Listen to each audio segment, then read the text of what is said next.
मेरे शेरपा ने कहा कि ऊपर हमारे से पहले जो एक क्लाइंट गए थे उसकी मौत हो गई है, बस उसको नहीं देखना आपने।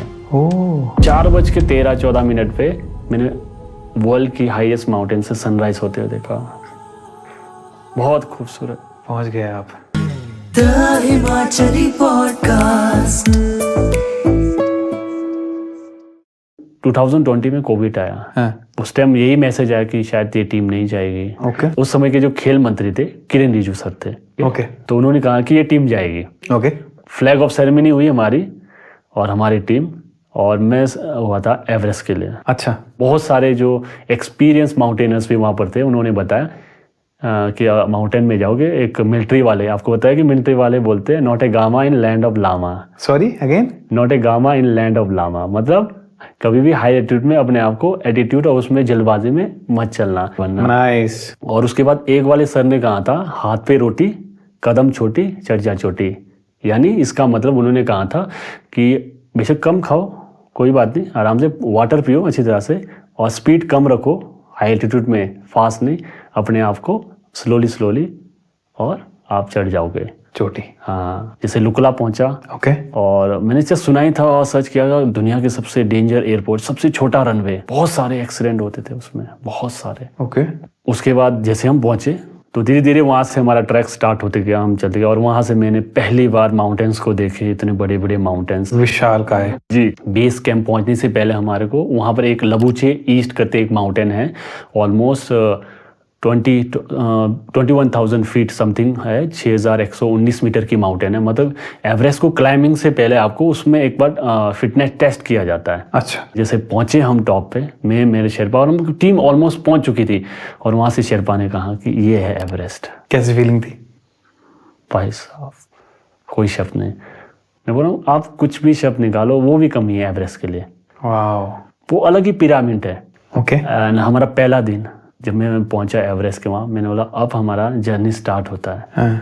मैंने बोला कि अभी ठीक है, अब हम जाने के लिए तैयार हैं। सारे खुश थे। पूजा हुई। हाँ। तो क्योंकि माउंटेन जाने से पहले वहाँ पर पूजा करते, लामास होते हैं वहाँ पर, तो पूजा करते। तो वहाँ पर आप जो भी, आप हिंदू है, बुद्धिज़्म है, जो भी है, आप उसमें प्रे फ्लैग्स लगते हैं वहाँ पर, और बहुत अच्छी तरह से, बहुत खूबसूरत सब जगह मतलब और चला हुआ है। और उसके बाद जब हमारा स्टार्टअप हुआ, हम रेडी हुए कि पहला रोटेशन के लिए, क्योंकि माउंटेन में रोटेशन स्टार्ट होता है, खुम्बू आइस फॉल। ओके। हमने सोचा आज कैंप 1 पहुँचेंगे, कल कैंप 2। कैंप 2 तो और कैंप 1 तो छोड़ दो, हम 50% भी नहीं पहुंच पाए थे। ओह। उसमें एक शेरपास की मौत हुई। अच्छा। हाँ, वो रूट ओपनिंग कर रहे थे। ओह। फिर उसका नेक्स्ट डे हम चले। नेक्स्ट डे धीरे धीरे फिर उसमें खुम्बू आइस फॉल में आता है पॉपकॉर्न पॉइंट और फुटबॉल ग्राउंड। पॉपकॉर्न पॉइंट यानी मैं एक्सप्लेन करूँगा कि जहाँ पर लोला पीक है उसका, एवरेस्ट के उससे काफ़ी एवलांच टूटते हैं और टुकड़े, यानी वो पॉपकॉर्न पॉइंट कहा जाता है, वो सबसे डेंजर। अच्छा। और जब फुटबॉल ग्राउंड यानी आप कैंप 1 यानी बिल्कुल फ्लैट एक जगह पॉइंट आता है क्रेवाइसेस से कटे हुए, वो एक तरह का फुटबॉल ग्राउंड, यहाँ वहाँ आप सेफली पहुँच जाते हो। तो जिससे हम धीरे धीरे गए तो काफ़ी ट्रैफिक, लंबी ट्रैफिक, और जहाँ से ग्लेशियर टूटने के चांसेस 200% बढ़ जाता है। हाँ। और हम देख रहे हैं लेफ्ट राइट को कि प्लीज़ गॉड ये नहीं टूटना, अगर ये टूट जाए। हम जितने भी उस टाइम ऑलमोस्ट रोटेशन के लिए जा रहे थे, 50 मेरे ख्याल से क्लाइमर्स थे, 50 क्लाइमर्स थे, 50 शेरपा, यानी 100 लोग चल रहे थे हम। हाँ। शुक्र कुछ नहीं हुआ। हम कैंप 1 पहुँचे, रोटेशन चलता हुआ कैंप 2 पहुँचे, एंड कैंप 2 के बाद फिर हमने ऑलमोस्ट कैंप 3 हल्का टच करके हम वापस आए। हमारा रोटेशन ऑलमोस्ट ख़त्म हो चुका था, और दिमाग में ये था कि यार पहले उसमें ही कर लेते तो क्या मज़ा आ जाता। लेकिन माउंटेन कहते हैं ना, कभी इतनी जल्दी एक्सेप्ट नहीं करता आपको। ये बहुत बड़ी बात बोली आपने। ये मैंने कहीं और भी सुनी थी। जी। इसका मतलब क्या हुआ? आप गोरे हो या ब्लैक हो, आप अमीर हो या गरीब हो, माउंटेन ये नहीं देखता है आप कितने हार्ड वर्क किए हो, वो भी नहीं देखता। माउंटेन ये देखता है कि आप माउंटेन को किस तरह से क्लाइम कर रहे हैं। हाँ। किस नज़रिए से आप मुझे क्लाइम कर रहे हो। और वो नज़रिया क्या होता है? नज़रिया देखो, माउंटेन्स यानी आप माउंटेन्स को फादर्स कह सकते हैं, स्काई को मदर कह सकते हैं। मैंने वहाँ देखा बहुत, जितने भी बेस्ट से बेस्ट क्लाइमर थे, जिन्होंने 10 बार एवरेस्ट के कई बार, वो वहीं मर गए। हम तो क्या चीज़ है। अच्छे से अच्छे क्लाइमर को नहीं छोड़ा एवरेस्ट ने, लेकिन मैं उन शेरपाओं को सल्यूट करता हूँ जो अपनी रोज़ी रोटी के लिए रूट ओपनिंग करते हैं, उन्हीं से कमाई करते हैं। मतलब उनकी लाइफ तो शायद बहुत ही खतरनाक है, बहुत ही खतरनाक।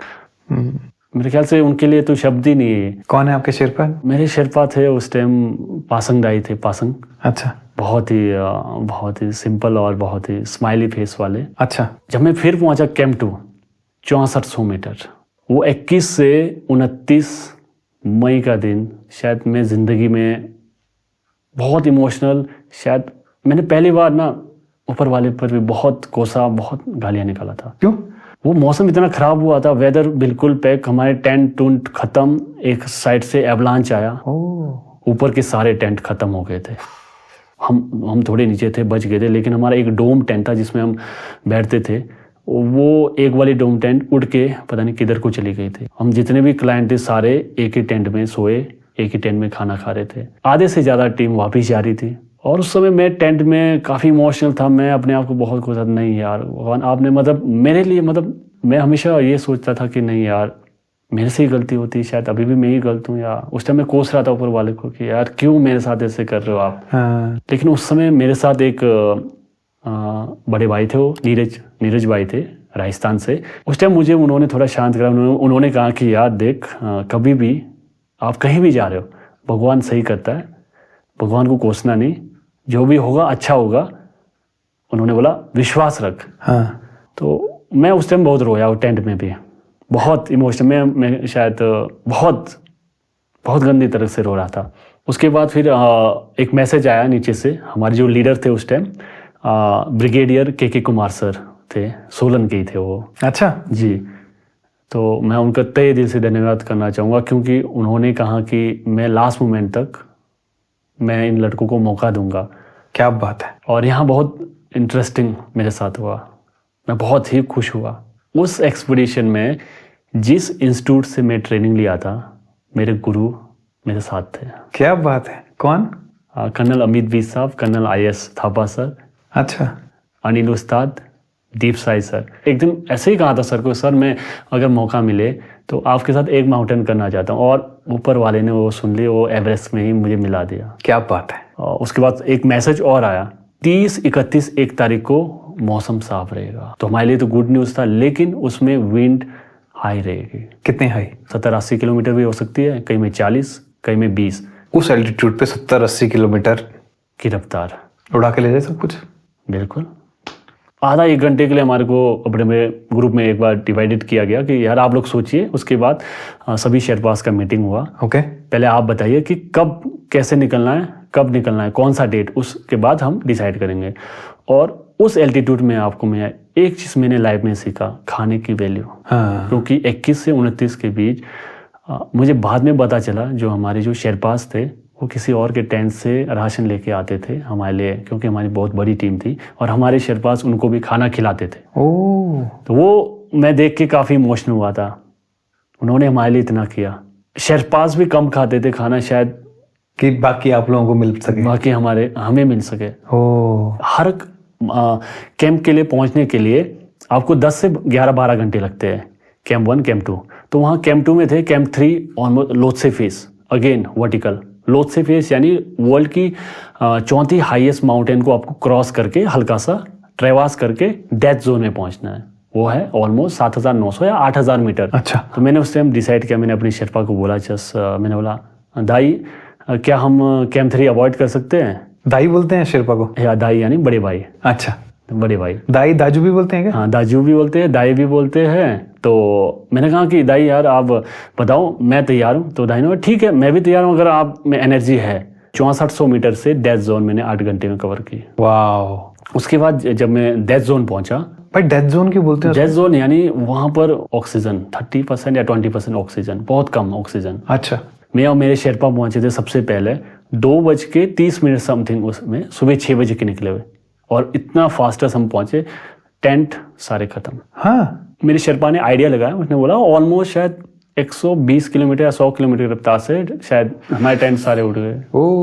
उसके बाद फिर क्या हुआ कि हमारा जो आगे हम रेस्ट करते रहे, रेस्ट किया हमने। तो हमारे जो शेरपा था उन्होंने कहा कि उठाया कि अब तैयार हो जाओ, अब हमने जाना है, हमेशा हमारे I respect Sherpa dice root open करते हैं। उस समय मुझे शेरपा दाई के साथ पूरे समिट तक रस्सी निकालने का मुझे मौका मिला। Oh wow. और मेरे पीछे नीरज भाई भी थे और उनके शेरपा, हम 4 लोग। और वो थोड़ी स्लो हो गए, हम चलते चलते हम पहुंच गए बालकनी। तो मेरे शेरपा ने कहा कि ऊपर हमारे से पहले जो एक क्लाइंट गए थे उसकी मौत हो गई है, बस उसको नहीं देखना आपने। ओह। वो भी ऐसे मोमेंट में, लास्ट मोमेंट में बताया उसने मुझे, और मैं बिल्कुल ही डर गया था मैं। उसने कहा अभी जस्ट पिछले कल ही एक जो फॉरनर है उसकी मौत हो गई है और उसको क्रॉस करके जाना हमने। और वो आगे चलता रहा, जब वो पोजीशन आ गया था मतलब साउथ समिट के करीब, तो वो मैंने बॉडी भी देखी और हमने वो क्रॉस की। और उस समय मैं घर वालों को याद कर रहा था, यार कहाँ फंस गया मैं, मतलब याद ऐसे आई थी अब मैं वापस जा पाऊँगा कि नहीं। और बहुत इमोशनल कि अब क्या होगा। तो आगे चलता रहा। तो हिलेरी स्टेप से पहले एक थोड़ा सा आइस का केव आया, वहाँ पर मेरे शेरपा के ऑक्सीजन में प्रॉब्लम आ गई। उन्होंने शायद ऑक्सीजन सिलेंडर शायद चेंज नहीं किया था, फिर उन्होंने फिर दोबारा देखा तो ऑलमोस्ट ख़त्म थी, फिर दूसरा। लेकिन वो जो दूसरा जो ऑक्सीजन सिलेंडर था, वो उसकी जो चूड़ी होती है, चूड़ी आप समझ रहे हैं, वो चूड़ी टूट गई थी खराब। मैं डरा हुआ था, मैं मरा यार भाई, यार इतना परीक्षा है भगवान, मतलब चाहते क्या हो यार। हर तरीके से तोड़ लेता है, मतलब है, मतलब हर तरीके से तोड़ेगा। मतलब मैं आपको बताऊं, मैं इमोशनल। और मेरे दाई वो लगाने में लगे हुए थे, तो मुझे कहा कि थोड़ा आप बैठो, मैं कोशिश करता हूँ। और जैसे जैसे उन्होंने ऑक्सीजन लगा दी, और जैसे हिलेरी स्ट्रेप हम क्रॉस कर रहे थे, तो पहली बार 4:13-14 पे मैंने वर्ल्ड की हाईएस्ट माउंटेन से सनराइज होते हुए देखा। पहुंच गए आप? बहुत खूबसूरत। कैसा बस एक्सप्लेन करो आप। मैं सच में जब मैं टॉप पे पहुंचा, मतलब कुछ भी, मतलब अंदर से आवाज़ ही नहीं आ रही, मतलब हवा चल रही थी उस टाइम। शायद हवा मेरे ख्याल से 20 किलोमीटर या 10-20 इतना चल रहा था। लेकिन वो मतलब मेरे आंसू मतलब रुक नहीं रहे थे, और मैं हंस रहा हूँ। शेरपा इतने खुशी से मुझे कह रहे थे, यार आपने कर दिया। Oh wow. और मैं रो रहा हूँ, इतना इमोशनल हुआ। और मैं देख रहा हूँ दुनिया की सबसे ऊंची चोटी माउंट एवरेस्ट, जिसे सागर माथा कहते हैं। और उस समय मैंने देखा कि चारों तरफ की यार आधी पृथ्वी कटी हुई, बिल्कुल रियलिटी बिल्कुल दिख रहा है। वहाँ से मेरे शेरपा दाई ने कहा कि सामने आप देख रहे हो वो है कंचनजंगा, मतलब उसी फेस में उन्होंने दिखा यह है वर्ल्ड की 3री हाईएस्ट माउंटेन। और उसके बाद उन्होंने मकालू वर्ल्ड की 4थी हाईएस्ट माउंटेन, फिर उसके माउंट चोयू दिखाया। और मैं देख रहा था कि तिब्बत साइड को कैसे दिखता है। तिब्बत साइड को कोई माउंटेन नहीं था, और वहाँ के बेस कैंप तक रोड बनी थी, वो रोड दिख रही थी। उसके बाद धीरे धीरे क्लाउड आए, और क्लाउड ने जैसे कवर किया, जैसे बोलते हैं ना कि माउंटेन को कोई कंबल पहना रहा है। इतना खूबसूरत, यानी एक वाटर की, मतलब पानी आ रहा, पानी मतलब इतना, मतलब आकाश गंगा। ये वीडियो पड़ा है? यह देखना पड़ेगा। तो वो हुई। और उस समय मैंने अपने बैनर्स और वो निकाले जिन्हें सपोर्ट किया, सभी का धन्यवाद। सबसे पहले हमारे जो इंडिया का तिरंगा उसको किया। उसके बाद मेरे शेरपा ने कहा कि आपका कैप कहाँ है, कैप मतलब मैं अपना जो डाउन सूट है उसको पहन रहा हूँ। बोला नहीं ये ट्रेडिशनल कैप, मैं भूल गया था। तो जैसे ही मैंने निकाला ट्रेडिशनल कैप सबसे पहले, और मैं ये बोला था सागर माता को, थैंक यू, आपने मुझे फाइनली एक्सेप्ट किया। क्या बात है। और मैं ये रिस्पेक्ट में आपको देना चाहता हूँ दुनिया की सबसे ऊंची माउंटेन को। और वो इमोशनल, फिर मैं लगभग 300-400 मीटर में नीचे आया। 400 मीटर में नीचे आने का मैं कुछ भूल गया। क्या भूल गए? मुझे किसी ने एक प्रे फ्लैग दिया था हमारे, उसमें लद्दाख की थी, एक दीदी है, उन्होंने कहा मैं एवरेस्ट अभी मुझे मौका नहीं मिल रहा है, तो प्लीज़ आप ये प्रे फ्लैग लगाना, तो मैं एवरेस्ट के लिए मैं तैयारी करूँगी। आप विश्वास नहीं करोगे, वो 400 मीटर में वापस दौड़ा गया। वो वीडियो पड़ी है। मैंने दोबारा एवरेस्ट में टॉप पे बोला, सचिन, उनका नाम है सचिन दीदी, मैंने आपका फ्लैग फहरा दिया है।